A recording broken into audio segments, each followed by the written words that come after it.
About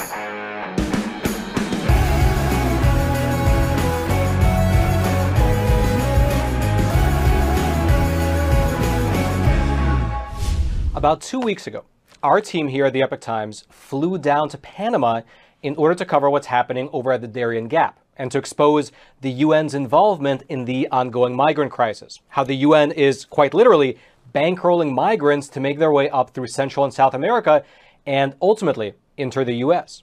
At this very moment, where we have millions of migrants coming here illegally across the US southern border, well, I frankly cannot think of a more important story to cover. However, the New York Times, they did find a more important story. That's because while our team was down there in Panama covering the migrants, videotaping them, taking photos of them, and interviewing them, the New York Times, they sent a reporter to photograph us. I kid you not. While we were there reporting on the migrants, the New York Times had someone following us around from place to place, photographing us, and ultimately, they published a story, this one here, about how right-wing influencers descended on the Darien Gap in order to chase clicks. If you've ever wanted a more stark contrast between the Epoch Times and the New York Times, well, these two stories are quite literally perfect. One story exposing the UN's weaponization of mass migration, and another story criticizing the people who are exposing the problem. However, this example is only the tip of the iceberg, because looking beneath the surface, the level to which the New York Times promotes communism and seemingly acquiesces to communist regimes is nothing short of breathtaking. For instance, over on their website, the New York Times maintains this special section right here called Red Century, which explores the legacy of communism. But it's not the legacy of communism that you're probably thinking of.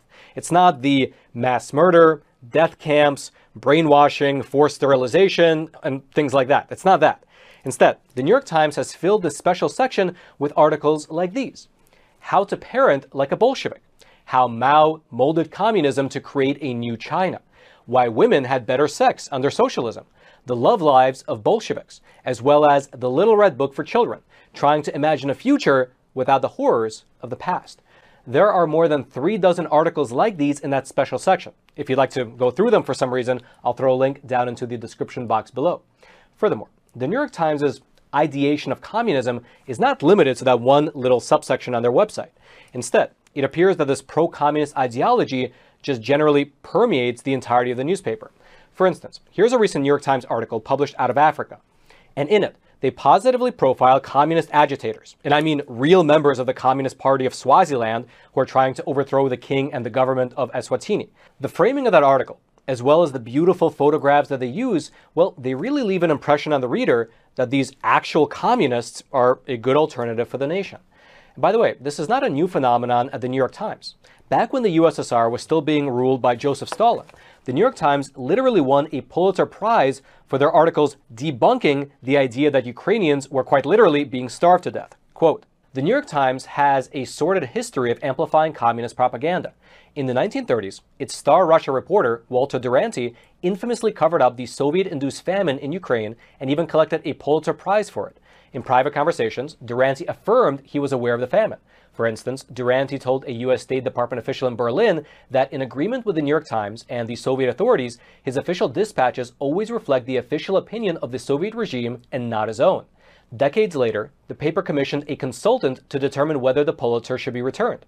The consultant concluded that it should be returned, but the paper refused to do so." And according to a phenomenal book called The Gray Lady Winked, this pro-communist reporting, it continued throughout the early pivotal years of the Soviet Union. Quote, "The paper published blatantly pro-communist propaganda as news reports during the early critical years of the rise of the Soviet Union, and continued to do so well into the Soviet years. The New York Times regularly carried news reports and analyses written by communist agents and Soviet sympathizers. If the Times leadership felt the pro-Soviet reporting was inaccurate or misleading, they certainly never did anything about it." And the New York Times' adoration of communists was not limited to Soviets alone. For instance, when Fidel Castro was just on the cusp of clinching power over in Cuba, quote, "The New York Times helped to prop up his image too, calling him democratic. The paper's publisher even met with Castro at the time. The communist dictator was welcomed to the New York Times headquarters again in 1995, flanked by favorable coverage of his U.S. visit, and yet again in the year 2000. A former editor of the New York Times, Mr. Tom Kuntz, was concerned at seeing Castro enjoying an ecstatic welcome at the offices, with crowds of staffers following the dictator around. In an interview with the Epoch Times, he said, "It was like Michael Jackson or Elvis had come into the building." And, of course, no discussion about communist cover-ups can be complete without a mention of communist China. Quote, Mao Zedong, whose dictates caused the deaths of an estimated 80 million people, was once hailed by the New York Times as a democratic agrarian reformer.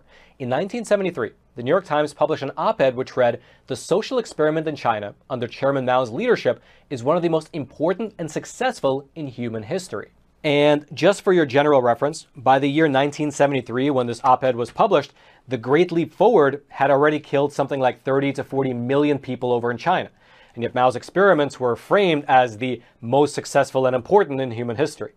Furthermore, there's a phenomenal book called Buried by the Times, which exposes how during the 1930s and 40s, the New York Times chose to downplay the reporting on the Holocaust.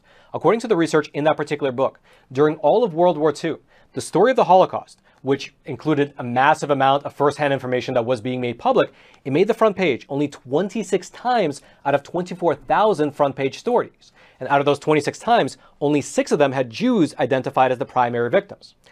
But here's the worst thing about all of this. At the New York Times, seemingly, not much has changed in the last 50 or 60 years. In fact, according to this new report, which just dropped 4 days ago, it's now the Chinese Communist persecution of Falun Gong practitioners that the New York Times has not only been ignoring, but in a certain sense, helping since the year 2001. Quote, "Not only are the victims' plights typically treated with silence and indifference, but even more damaging, when they are reported, articles are riddled with misrepresentations, inaccuracies, and outright hostility, displaying a shocking degree of unprofessionalism and bias. The impact of the Times' distorted reporting and irresponsible treatment of Falun Gong practitioners as unworthy victims has contributed to the impunity enjoyed by the perpetrators and robbed their victims of the vital international support, undoubtedly resulting in greater suffering and loss of life throughout mainland China." Now, in case you've never heard of it before, Falun Gong is a spiritual meditation discipline that gained a lot of popularity in China throughout the 1990s. As a practice, it combines an adherence to the principles of truthfulness, compassion, and tolerance with physical meditative exercises. And in China, during the 90s, it became widely popular, with upwards of 70 to even 100 million people practicing it. You would see parks and stadiums filled with people practicing Falun Gong across the whole country. However, you might remember, if you're old enough, that in 1999, a man named Jiang Zemin was the president of China at the same time that Bill Clinton was the president of America. And Jiang Zemin was, by most metrics, a brutal dictator. He came into power by backing the crackdown at Tiananmen Square, and then also, in order to cement his grip on power at the turn of the century, he was the one who personally initiated the persecution against Falun Gong practitioners in mainland China. He personally ordered the crackdown, which has resulted in the brutal persecution against Falun Gong practitioners over the past 2 decades. His edict was threefold: to defame Falun Gong practitioners' reputations, to destroy them financially, as well as to destroy them physically. And to that end, an entire state apparatus was set up to facilitate the persecution. He filled the ranks of the domestic police force with his own political appointees, and he made persecuting Falun Gong practitioners the way by which people would get promotions. And even though it's really hard to know the truth, because, well, among other things, the Chinese Communist Party is very secretive about these sorts of things, but I've seen estimates that as much as 25% of the nation's GDP was being poured into the persecution of Falun Gong in one way or another at around the time of 2000, 2001. And by the way, I'll mention that this persecution never ended. To this very day, people in China are still getting arrested, tortured, jailed, and even worse. In fact, on this very program, we interviewed an architect here in New York by the name of Simon Jiang, whose mother was arrested over in China right ahead of the Olympics because she was handing out anti-persecution flyers. And sadly, just as an update to that interview, shortly after we spoke with him, his mother was found dead in a Chinese prison. And so, with all this happening as the background, you would assume that the most influential paper in the world, the New York Times, with all of its vast resources, would rush to expose this atrocity. But you would be wrong, because according to this report, aside from a handful of articles during the first few years of the persecution, well, the New York Times, they've not only been conspicuously silent on this particular issue, but also, in the rare instance that they do cover the persecution of Falun Gong, they do so by echoing the talking points of the Chinese Communist Party. According to this report, Since the persecution began in the year 1999, only 159 articles have been written about Falun Gong, most of which were published in the first 2 years. And in fact, when you look at it in graphical form, as the number of official deaths increased, the number of articles significantly decreased. And furthermore, not only did the number of articles shrink to almost nothing, but also the tone of the articles that the New York Times did publish changed significantly after the year 2001. Quote, New York Times coverage of Falun Gong, with 2 possible exceptions, lacked on-the-ground investigation, relying almost entirely on statements from Chinese government sources or highly visible protests to drive its news coverage, which was dominated by inaccurate and negative portrayals of Falun Gong teachings. That when reporting on a group that's being persecuted by the CCP, the Chinese Communist Party, the New York Times was relying on the CCP for their information, which on the face of it is obviously odd, because during that same period of time, you had other mainstream legacy news outlets like the Wall Street Journal and even the Washington Post doing original on-the-ground reporting, exposing the persecution. In fact, during the early years of the persecution, the Wall Street Journal won a Pulitzer Prize for a 10-article series exposing the imprisonment and torture of Falun Gong practitioners. But the New York Times, they did no such thing. They covered other issues like things related to Tibet and the Uyghurs, but after 2001, there was a notable dearth of any real reporting on this particular issue. And so you might ask yourself, why? What happened at the New York Times in the year 2001? Why did they go from publishing some articles about the persecution to publishing hardly any articles, with the only ones they would publish containing the framing and talking points of the Chinese Communist Party? Well, the answer to that appears to actually be rather simple. In August of 2001, President Jiang Zemin of China gave a private interview alongside a private meeting to the leadership of the New York Times, which included the paper's publisher at the time, Mr. Arthur Sulzberger Jr. According to the report, quote, the goal of the meeting was to explore the possibility of a Chinese language version of the Times and perhaps other business interests.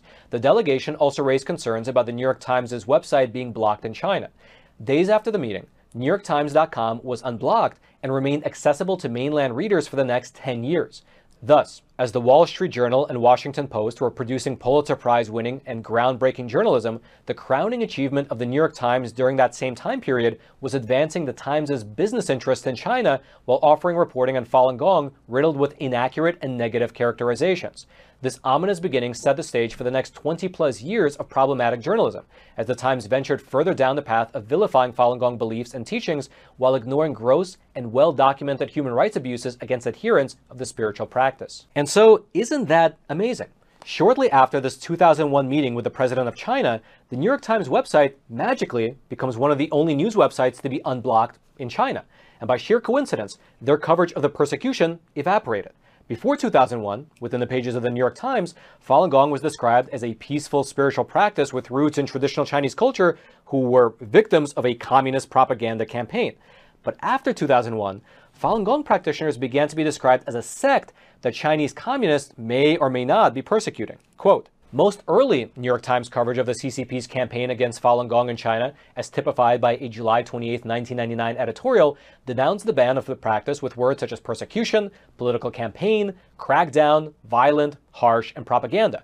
By contrast, later coverage, after 2001, framed the persecution as a more even-handed battle or public relations war, as if there was a level playing field between the largest communist regime in the world and a group of peaceful meditators, or worse, as if what was at stake was merely public image and not widespread imprisonment, torture, and killing of innocents. Falun Gong's concerns of ongoing rights abuses were increasingly cast as a part of a PR campaign by the group, with the merit of the claims neither considered nor investigated with any depth. Now, on the surface of it, this might not seem to be that important. How some particular newspaper frames some particular story seems to be getting a little bit into the weeds. However, here's the thing though. If this was some fringe publication, it wouldn't really matter. I mean, here in America, there are overtly communist and socialist newspapers that do exist. And if it was one of those little fringe papers, well, it wouldn't really matter. It would be a non-issue. But up until today, the New York Times is still the largest newspaper in America in terms of subscriptions, web traffic, or even just influence. Usually, however the New York Times covers a particular story is then echoed by newsrooms across the whole country and actually across the whole world. Like it or not, even though it is rapidly changing, the New York Times still does set the standard for news coverage, at least the news coverage of mainstream outlets. And so the fact that the New York Times has decided to essentially turn a blind eye to what's been happening in China has allowed the Communist Party to operate with something akin to total impunity. and they use this impunity to commit one of the most vile acts in human history. That's because it was President Jiang Zemin who initiated, as a part of the overall persecution package, the industrial-scale forced organ harvesting from prisoners of conscience, mostly from Falun Gong practitioners. You see, starting in the year 1999, when Jiang Zemin was still in power, the number of organ transplants in China, it just skyrocketed. China went from having 150 transplant centers in the year 1999 to 714 of them today. They are now second only to the United States. But these are not organ donations by any stretch of the imagination, because for the past 2 decades, China has not really had a functioning organ donation system. Culturally, most Chinese people believe that they need to be buried with their organs intact. And so the organ donations in China have been pretty much negligible. In fact, the Beijing Red Cross stated back in the year 2011 that in the previous 20 years, up until that point, only 37 people nationwide registered to become organ donors. Not 37 people in some random city, 37 people across all of China. And yet still, somehow, the wait time for an organ in China is measured in weeks. Compare that to the US, which has 156 million registered organ donors, and yet it takes 5 years to wait for a kidney. But in China, you can get a kidney in a matter of weeks. And if that kidney fails, they've been known to have another kidney lined up just in case. And while most people assumed that these organs were coming from death row inmates, well, that explanation never made any sense. Because according to independent researchers, on the absolute low end, China conducts something like 60,000 transplants a year, but they execute only somewhere between 2,000 and 8,000 prisoners a year. It's a state secret what the true number is, but the highest estimate is 8,000 executions a year, which, by the way, is already more than every other country on the planet combined, but it's still far from enough to account for all the transplants. And so, independent researchers for the past 2 decades have been digging into this so-called mystery, and what they uncovered was a simple answer. That starting with the time of Jiang Zemin being in power in 1999, the Communist government of China has built an industrial-level pipeline of harvesting organs from prisoners of conscience, mostly from Falun Gong practitioners. This has been substantiated by researchers across the whole world. In fact, in the year 2019, the China Tribunal over in the UK, they reviewed all the available evidence of forced organ harvesting, and they concluded the following, quote, "Forced organ harvesting had been committed for years throughout China on a significant scale, and that Falun Gong practitioners had been one and probably the main source of organ supply." This final conclusion from the tribunal, it was covered with media reports by various types of newspapers: The Guardian, Reuters, Sky News, the New York Post, Epoch Times, and so on. But conspicuously, the New York Times never reported on it. Likewise, 5 days ago, over in Washington, D.C., the U.S. House of Representatives, they held a panel to expose the practice of forced organ harvesting over in China. And they were pushing to ban health insurance companies from reimbursing people who went to China for organ transplants, since very likely someone will actually be killed for their organs if someone were to go to China to get one. But again, conspicuously, the New York Times did not cover that panel. And it appears that the reason that the New York Times didn't cover it might be because they have an unwritten policy of ignoring this particular subject. Quote, "In 2016, New York Times reporter Didi Kirsten Tatlow met with several Chinese transplant doctors and overheard their conversation suggesting that prisoners of conscience were used in China as a source of organs for transplants. By that time, some human rights lawyers and researchers already had collected substantial evidence indicating that the CCP was indeed killing prisoners of conscience to fuel its booming transplant industry and that the primary target was Falun Gong. After authoring 2 articles on China's organ transplant controversies that touched upon the issue of forced organ harvesting, Ms. Tatlow wanted to investigate the matter further, but said she was blocked by her editors. When giving her testimony to the China Tribunal, this reporter said the following: "It was my impression that the New York Times, my employer at the time, was not pleased that I was pursuing these stories on organ transplant abuses, and after initially tolerating my efforts, made it impossible for me to continue." Now, just for your reference, I will mention that we here at the Epoch Times, we did reach out to the New York Times for comment, and they got back to us with a statement of denial. Here's part of what they wrote to us in an email. Quote, "We have extensively and independently reported on the Falun Gong movement for more than 2 decades, including revealing accounts of abuse in Chinese labor camps, covering the debate around forced organ donation in China, and examining its expanding global influence, particularly in American media and politics." Which sounds like good PR, except there's 2 problems with this statement.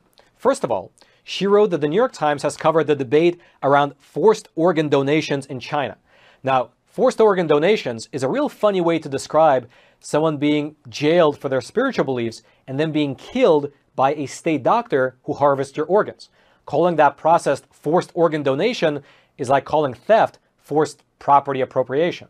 Furthermore, Even though this statement of theirs said that they have covered the topic, well, an actual review of the articles, it showed that they haven't covered it with any serious extent, and that when they have covered it, they have, for the most part, used the communist framing and talking points when doing so. And again, to get back to the reason why this all matters, the New York Times is, to this day, still the paper of record. Whether we like it or not, newsrooms across the entire world maintain subscriptions to the New York Times, and they use the New York Times reporting as essentially a guidepost to what is considered mainstream. And so when the New York Times does not cover industrial-scale forced organ harvesting of prisoners of conscience, or when they do cover it, they refer to it as the debate around forced organ donations, well, it essentially gives cover to the communist regime and allows the CCP to act with impunity. In fact, this report ends by asking a very, very simple question. What would the modern world of today look like if the New York Times actually used their vast resources to expose the Chinese communist regime? Quote, "We can only wonder, what if the New York Times had investigated from the very beginning the actions the regime was taking to eradicate 70 to 100 million people rather than uncritically accepting Chinese official statements? How many Falun Gong practitioners might still be alive?" However, the losing party with regard to the New York Times failings is not only Falun Gong. Today, the international community is struggling over how to deal with a rising and increasingly despotic China. But the seeds for that repression were planted long before Xi Jinping came to power. Indeed, the regime's campaign against Falun Gong has been the ultimate incubator for the CCP's brutal tactics over the past 25 years. If the New York Times had truly covered the full scale of the story, the mass detentions, the widespread forced labor, the psychological transformation, the rising and personalized surveillance, and the organ transplant abuses, it is not unreasonable to consider that more international action would have been taken to counter these abuses and rein in the CCP's excesses. Could we then be facing today a China that is less repressive and more law-abiding? Could the subsequent crackdown against Uyghurs, which uses the same tactics, have been stymied? Would foreign companies and policymakers have awoken sooner to the risks of doing business with the CCP? And I personally will add to that, would we have allowed the Chinese Communist Party to cover up the COVID outbreak during the early weeks, which, at least by some accounts, actually led to the global pandemic? These are questions whose answers we will perhaps never know. If you'd like to read this report in its entirety, I'll throw a link to the PDF version of it. You'll be able to find it down in the description box below this video if you want to dive into the weeds. And then until next time, I'm your host, Roman from the Epoch Times. Stay informed. Most importantly, stay free.